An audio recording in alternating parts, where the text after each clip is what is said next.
Neville Goddard कहते हैं to rise to the level of any state is to automatically become that state in expression.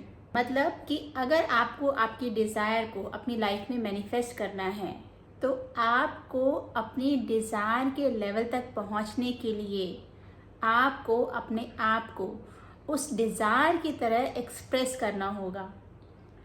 इसको ऐसे समझते हैं कि हमारी जो डिज़ायर होती है, हम कुछ भी चीज़ डिज़ायर करते हैं तो वो डिज़ायर हमें ग्रो करने के लिए होती है, राइट। तो सपोज़ कीजिए कि हमारी एक डिज़ायर है तो उस डिज़ायर का लेवल यहाँ पे है और हमारी जो करंट स्टेट है उसका लेवल यहाँ पे है। तो हमें अपने करंट लेवल से उठकर इस डिज़ायर तक अपने आप को अलाइन करना होगा, तभी वो डिज़ायर हमारी लाइफ में मैनिफेस्ट होगी।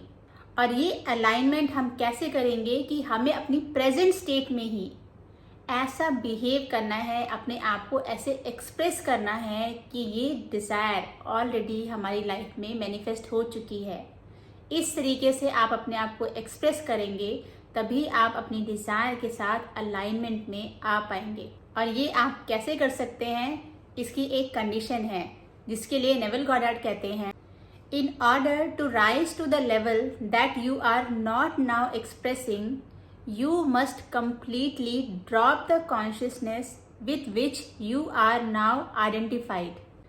नेविल यहाँ पे ये कहना चाहते हैं कि हमें अपनी डिज़ायर के साथ अलाइनमेंट में पहुँचने के लिए अपनी करंट स्टेट में, मतलब अपनी प्रेजेंट स्टेट में, जिसमें ऑब्वियसली आज हमारे सामने कुछ ऐसी कंडीशंस होंगी जो हमें हमारे डिज़ायर का लैक शो कर रही होंगी, जो हमें ये बता रही होंगी कि हमारी डिज़ायर हमारी लाइफ में नहीं आई है, अभी तक मैनिफेस्ट नहीं हो पाई है। हमारे माइंड में कुछ ना कुछ ऐसे थॉट्स आते होंगे जो हमारी डिज़ायर के लैक को बताते हैं। हम लोगों से कुछ इस तरीके से बातें करते होंगे जिसमें हमारी डिज़ायर का लैक शो होता होगा। हमारी कुछ हैबिट्स ऐसी होंगी, हमारे कुछ एटीट्यूड ऐसा होगा जो हमारी डिज़ायर के लैक को हमारी लाइफ में शो करता होगा। और ये सारी चीज़ें हमारी करंट स्टेट में, हमारी प्रेजेंट स्टेट में हो रही होंगी। तो अब अगर हमें अपनी डिज़ायर तक अलाइनमेंट में पहुंचना है तो हमें उन सारी हैबिट्स को, उन नेगेटिव थॉट्स को, उस एटीट्यूड को, उन वर्ड्स को जो हमारी डिज़ायर के लैक को शो कर रही हैं, उन सब को छोड़ना होगा और एक ऐसा एटीट्यूड, ऐसी हैबिट्स और ऐसे वर्ड्स को यूज़ करना शुरू करना होगा जो आपकी डिज़ायर के फुलफिलमेंट को शो करती होगी। क्योंकि दो नाव में सवार होकर इंसान कहीं भी नहीं पहुंच पाता, तो इसलिए आपको सिर्फ वही एटीट्यूड, वही हैबिट्स, वही वर्ड्स बोलने हैं। अपनी लाइफ को इस तरीके से बदलना है कि जैसे आपकी जो डिज़ायर है वो आपकी लाइफ में मैनिफेस्ट हो चुकी है। अब सोचिए कि आप अभी दिल्ली में हैं और आपको बॉम्बे जाना है, तो क्या दिल्ली को बिना छोड़े हुए आप बॉम्बे पहुंच सकते हैं? नहीं। बॉम्बे अगर आपको पहुंचना है तो आपको दिल्ली छोड़ना होगा। दिल्ली में रहते रहते आप बॉम्बे नहीं पहुंच पाएंगे। तो अगर आप दिल्ली में हैं तो आप बॉम्बे नहीं पहुंच पाएंगे, और अगर आप बॉम्बे पहुंच जाते हैं तो इसका मतलब आपने दिल्ली को छोड़ा है, तभी आप बॉम्बे पहुंचे हो। तो इसी तरीके से नेविल कहते हैं कि जब हम एक ओल्ड एटीट्यूड, ओल्ड हैबिट्स के साथ और ओल्ड नेगेटिव थॉट्स के साथ जो हमें हमारी डिज़ायर का लैक शो करते हैं, हम अपनी डिज़ायर को अपनी लाइफ में मैनिफेस्ट नहीं कर सकते। इसके लिए हमें सबसे पहले अपने इस नेचर को बदलना होगा, अपने एटीट्यूड को, अपने हैबिट्स को और अपने वर्ड्स को बदलना होगा।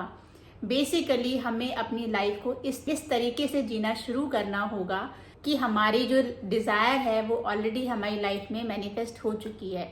नेविल कहते हैं कि पुराने कपड़ों पे नए पैचेस लगाने से वो कपड़े नए नहीं हो जाते। आपको वो पुराने कपड़े निकाल कर फेंकने होंगे और पूरे के पूरे नए कपड़े पहनने होंगे, तभी वो बदलाव आपकी लाइफ में विजिबल होगा।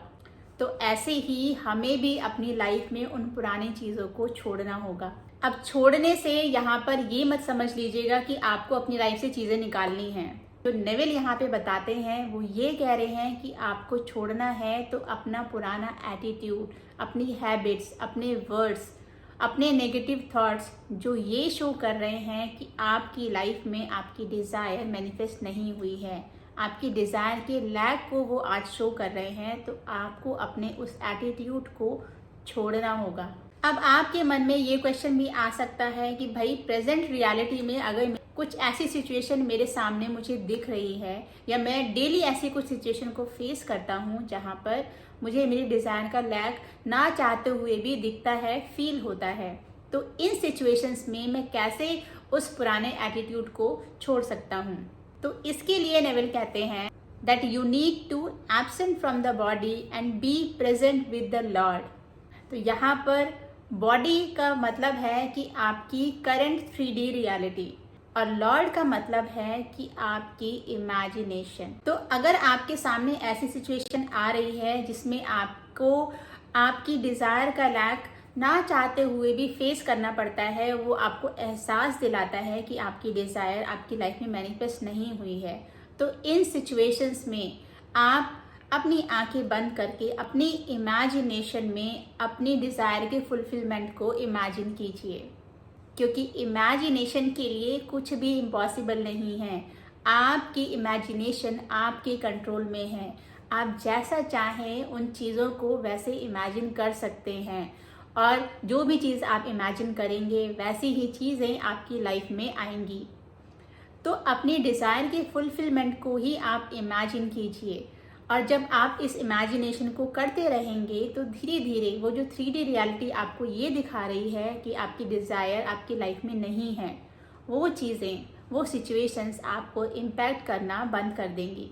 सपोज़ आपका कोई लोन है जिसके लिए आपको पैसे पे करके वो लोन ख़त्म करना है, लेकिन आपके पास आज उसके लिए पैसे नहीं हैं, तो आपकी करंट रियलिटी कहती है कि आपके ऊपर एक लोन है जो आपको पे करना है, लेकिन उस लोन को पे करने के लिए आपके पास आज पैसे नहीं हैं। और आपकी डिज़ायर ये कहती है कि आपका वो लोन ऑलरेडी पूरी तरीके से ख़त्म हो चुका है।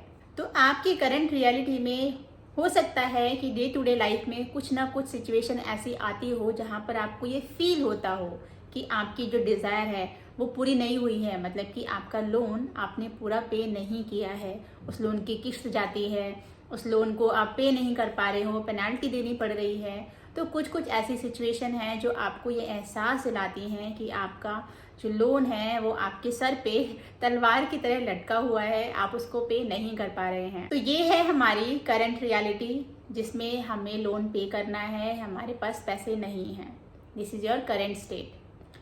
ये है मेरी डिज़ायर स्टेट जो कहती है कि मेरा लोन पूरी तरीके से ख़त्म हो चुका है, पूरा लोन हमने चुका दिया है। अब करंट लेवल पर मैं फिजिकली अपनी 3D रियलिटी में कुछ ऐसा नहीं कर सकती जो मुझे इस डिज़ायर तक अलाइन करे, लेकिन अपनी इमेजिनेशन में मैं ये फील कर सकती हूँ कि मेरा लोन पे हो चुका है। अब सोचिए कि जब आपका लोन पे हो जाएगा, आप पूरी तरीके से पूरा लोन आपका ख़त्म हो जाएगा, तो आप कैसा फील करेंगे? आप एक सेटिस्फैक्शन फील करेंगे, एक रिलैक्सेशन फील करेंगे, है ना? तो वो फीलिंग आप अपनी इमेजिनेशन में आज ही फील कर सकते हैं ना। आप अपने इमेजिनेशन में ये सोच सकते हैं कि आपने अपना पूरा लोन पे कर दिया है और अब आप पूरी तरीके से रिलैक्स हैं, आपके ऊपर कुछ ऐसा बर्डन नहीं है, वो लोन की तलवार नहीं लटकी हुई है, आप पूरी तरीके से फ्री हैं, मेंटली एकदम रिलैक्स हैं। इसी को ही नेविल कहते हैं कि to be absent from the body and be present with the Lord.